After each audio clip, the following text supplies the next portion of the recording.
It ain't but one guy. Hold on. It ain't but one guy. We ain't but one guy. It ain't but one guy kicking him away from him. That's Terence Crawford. Hey, but one guy. Everyone in the room picked you to win. Everyone that I asked. Everyone. Except for me, guess what? Because I heard he could really play. No. He can't even be Shakur. He can't fuck So, you. What's Shakur lied to you? You lost. I seen the video. You ain't seen my video. Oh, I didn't. Exactly. I just seen the video. Exactly. What would happen? Exactly. Now that you take care of business, how does you and Devin Haney in? How does that fight go? Knockout. Say this. Devin Haney being at 147, he called Devin Haney out. What do you think about that fight if it's 1 or 2 fights away? It's kind of a tough fight right now because Devin Haney is right back at the top of this game. Devin showed that the weight loss was probably causing him to not have as good punch resistance, and it also probably wasn't causing him to have as much power or explosiveness as he has. He showed tremendous power, tremendous punch resistance in that fight against Norman, and for him to do that means that the weight was probably an issue. Now, if Keyshawn comes up, or if they even do a catch weight, a 143, 144, it's going to be a very interesting fight because I think Devin has more tools and more IQ right now, but Keyshawn is different. So when you got a guy that's different, and that's why I also said that. Terence Crawford issues a stark warning to Devin Haney, backing Keyshawn Davis with unwavering confidence and predicting Haney will crumble under Davis's relentless power and unyielding fighting style. I said I guarantee he'll beat you though. How you gonna bet on somebody I'm else? gonna bet on him against you. I will beat you. No, you can't beat me, but I bet he beat you and I beat him. Crawford doubles down on his warning to Haney, declaring that boxing's unforgiving nature will expose him if he dares to underestimate Davis's devastating combination of raw power and insatiable hunger for victory. How the sport chew you up and spit you out. You know, out with the old and with the new. Drawing inspiration from Muhammad Ali's legacy, Keyshawn Davis trains alongside his boxing brothers Shakur Stevenson and Terence Crawford, absorbing every lesson from Shakur, who firmly believes this is Davis's destined moment to shine. We getting past that, and that was your turn, and I'm not going to allow and sit back and allow you to even waste that talent that you got, because I've been told, Key, for years, bro, you could be one of the best. All you got to do is just, boom. Yeah. Discipline. You know, with both of y'all being the best, they always gonna want it. And they gotta come with it. You know they always gonna want to see it, though. You know everybody always gonna want to see it. We get to see it. Davis breaks his silence on fight negotiations, officially confirming that his highly anticipated clash with Devin Haney is locked in for 2026, setting the stage for what promises to be an explosive championship showdown. Devin said, let's do it. You know, I know he's dealing with some legal issues. I don't know what happened. He said he had to turn himself in, but I believe he tweeted like, Keyshawn, let's do it. I mean, he said that? Yeah, but he tweeted like something like that. Yeah. Well, you know, Bill was in my DMs. We already was talking about it, honestly, before he even hit the media. So I know it's going to happen in 2026. And you're good going straight to Devin in your first fight at 47? If it make money, it makes sense. Right. So obviously I want to get your take on your brother, Shakur, dominant performance. Boxing legend Roy Jones Jr. heaps praise on Keyshawn Davis, spotlighting his impressive resume against top-tier competition and his lightning-fast hand speed that positions him as boxing's next breakout sensation. Competition. He's fought some elite guys. He's come up short, but he's always fought hard. He's never been stopped. I thought Keyshawn looked really, really good early on in that fight. He looked very poised, and Jermaine was fighting a fight that you typically don't see him fight. Jermaine is known for being very physical, very rough, and he's going to make it dirty if he has to. He was laying back. And it looked like he was allowing Keyshawn to take some ground and get established, but then Ortiz flipped the script and changed the game plan. He started to get into his normal bag of roughhousing and making things dirty. And I said, man, I like that. I was telling Shakur, I was in the locker room watching. I said, I like what he did right there because he went away, let you get comfortable, and then he said, no, here I am. I'm going to be the guy that you actually thought you was going to be fighting, but I'm not going to do it in the first round. You saw Keyshawn have to make some adjustments too, and I love Jones Jr., offers strategic counsel to Davis, suggesting he secure 1 or 2 additional victories before pursuing the Haney championship fight to ensure he's fully prepared for the biggest stage. He's different. You understand me? So when you gotta have that intangibleness about him, where he can be a different guy when it's time to be a different guy. You can never count him out. However, if I were pushing Keyshawn, I would have another fight or 2 before I fight Devin, just for experience purposes. And if I was Devin, I would try to jump on it right now before he gets those couple fights, because the more experience he gets, the harder he's gonna become to beat. Yeah, that's going to be a tough fight, you know, for Keyshawn Davis. And I think in many respects, Devin Haney too. You can't take Keyshawn Davis light. He can really fight. He's really like that. The weight difference is a concern, and it's a fair question. Is he ready now? Is he ready a fight or 2 from now? But that's the fight, really. If you really want to you want to scream, "I'm back." That's the type of fight that you want, because obviously it's in the Turkey Al-Sheikh universe, and that's a fight that's going to get made. Greg Hackett delivers his unfiltered analysis of the Davis versus Haney potential matchup, explaining why boxing desperately needs these elite-level confrontations to thrive. Hackett argues these battles between fighters who understand each other's capabilities create maximum drama and separate true champions from pretenders. He emphasizes that fans demand the sport's best talents clash against each other, citing examples like Haney versus Stevenson and Lopez, because B-level and C-level opposition simply cannot provide the physical and mental challenges required at boxing's pinnacle. There's things each one of them know about each other. They know that those are great fights. We need those fights. We need those fights. We need the Dev and Shakur. We need the Dev and Tio. We need the Africa and Shakur, the Africa and Tio. Then we need the Gary Antoine mixed in there. We need the Lamont Roach mixed in there. It's a lot of guys. The Abdullah Masons mixed in there. It's a lot of guys we need mixed in there. You know what I'm saying? These are the fights we need. Those other guys, the B-class, C-class guys, they can't keep up with them, either physically or mentally, or both together. They can't keep up with them. You see it. What kind of message do you think Keyshawn, made it in possibly the 40 to 47 division, beating Jermaine Ortiz the way he did?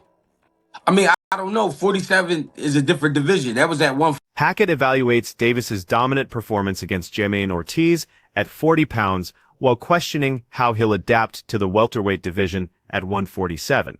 Despite concerns about size, Hackett dismisses fears that Davis is too small, noting that fighters often appear larger on screen than in reality.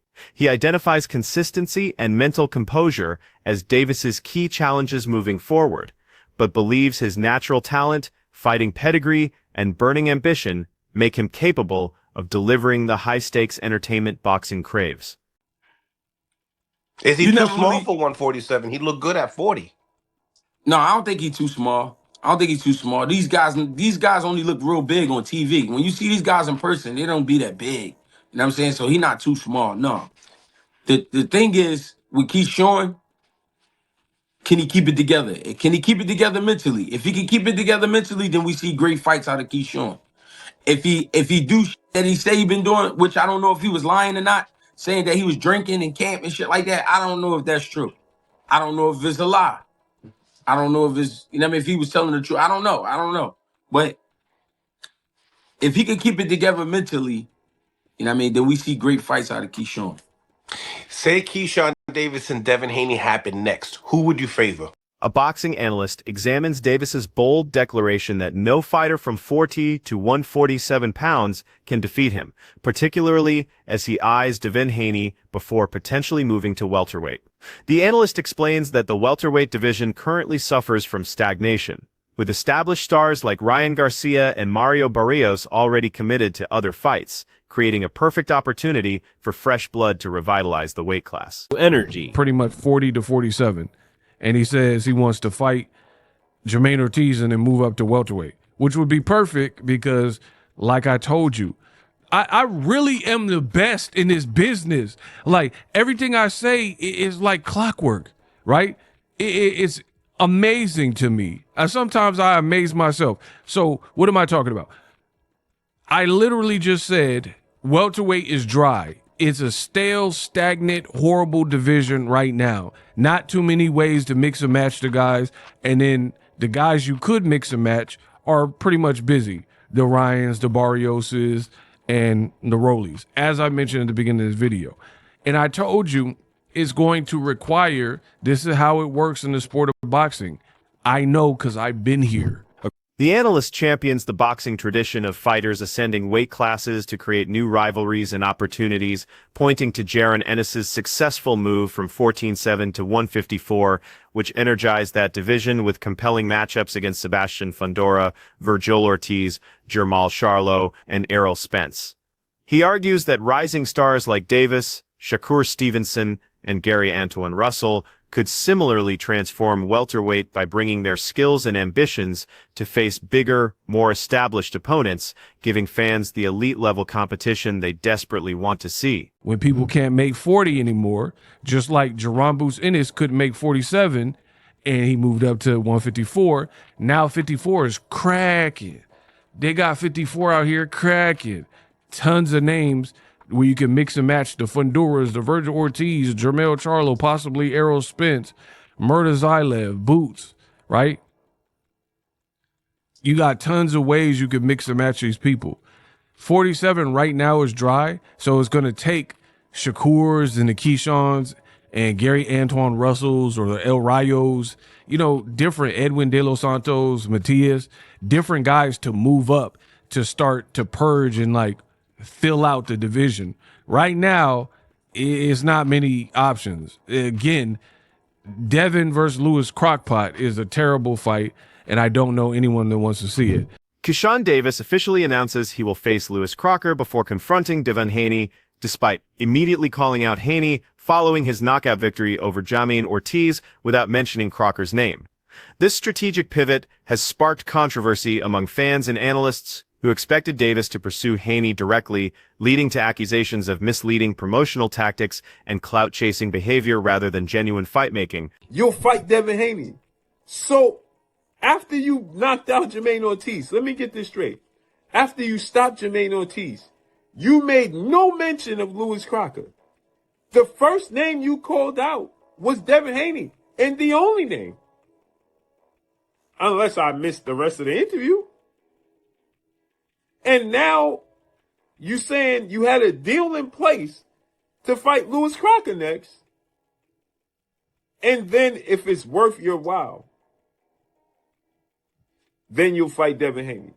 Because, and I get it, he believes that he needs to get this belt from Louis Crocker for them to value him the way he wants to be valued. Davis justifies the Crocker detour by explaining that capturing Crocker's belt will significantly increase his negotiating leverage and market value when he eventually sits across from Haney's team. While critics view this as calculated deception, given his post-fight interview focused solely on Haney, boxing's political realities often force such strategic decisions. By defeating Crocker first, Davis strengthens his championship credentials and bargaining position, though some fans feel betrayed by the apparent bait-and-switch approach to his Haney call-out. In a fight and negotiations with leverage with Devin Haney. I get it. So what's the point in calling out Devin Haney? Why didn't you tell the world, I'm going to fight Louis Crocker next? Because he knows it's not going to be acceptable. If he came out and he says, after Jamaine Ortiz, I'm fighting Louis Crocker, he knows that the fans ain't going to accept that. So he's saying Devin Haney multiple times because he understands what Devin Haney represents. This is what many people will call clout chasing. So you're using Devin Haney's name, but you know you have no intentions of fighting him next? Make this make sense. It all makes sense to me. Floyd Schofield delivers a shocking assessment of the potential Davis-Haney showdown, acknowledging both fighters' entertainment value while firmly stating his belief that Davis cannot defeat Haney. Schofield credits Haney's superior experience and ring maturity as decisive advantages, particularly after witnessing Haney's elevated performance and composure in recent competition. He questions the dominance of Davis's victory over Jamaine Ortiz, suggesting Ortiz appeared hesitant and passive, making Davis look more impressive than the performance actually warranted. It don't matter which one go up there. Devin is Devin. Devin going to show up. It's going to be a great fight with either one of them. Because Devin took a loss, and he don't want to take another loss, whether he got it cleaned off his record or not. He don't want to take another one. Fight, though. I ain't gonna lie. Both of them are good fight. I don't think Keyshawn is going to beat Devin. I really don't believe Keyshawn will beat Devin. Too much experience? Why? I don't know. I just don't see. But off my prediction yesterday, I'm not gonna get that because people will say things. But skill wise, I don't believe this new Devin that showed up his last fight. Keyshawn is gonna be able to run through like he did Ortiz, a smaller guy who seemed like he didn't want to be in there. I ain't gonna lie. As much as I don't like Devin, I did not expect Devin to do that to Norm.